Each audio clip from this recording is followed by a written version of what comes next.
அசுர அரசன் ஹிரண்யகசிபு தன்னை தவிர வேறு யாரையும் கடவுள் என்று ஏற்கவில்லை. ஆனால் அவன் மகன் பிரஹ்லாதன் எப்போதும் மகாவிஷ்ணுவை பக்தியுடன் நம்பினான். ஒரு நாள் கோபமடைந்த ஹிரண்யகசிபு கேட்டான், உன் கடவுள் எங்கே இருக்கிறார்? இந்த பூமியிலா?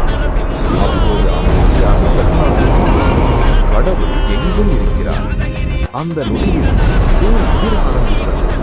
தெய்வீக ஒளியுடன் தூண் அதிலிருந்து வீரமாக வெளிப்பட்டார் அருள்மிகு நரசிம்மர். பக்தனை காப்பதற்காக வந்த இறைவன் நம்பிக்கை எப்போதும் வெல்லும் என்பதை உலகிற்கு காட்டினார். அகந்தையில் மூழ்கிய ஹிரண்யகசிபு, உன் விஷ்ணு எங்கே இருக்கிறான் என்று கோபமாக கேட்கிறான். அவன் தூணை பலமாக அடிக்கும் அந்த நொடியிலே தூண் முழுவதும் அதிர்ந்து அதிலிருந்து தெய்வீக ஒளி பிளந்து வெளிவரத் தொடங்குகிறது. இடி முழக்கத்துடன் தூண் வெடிக்கிறது.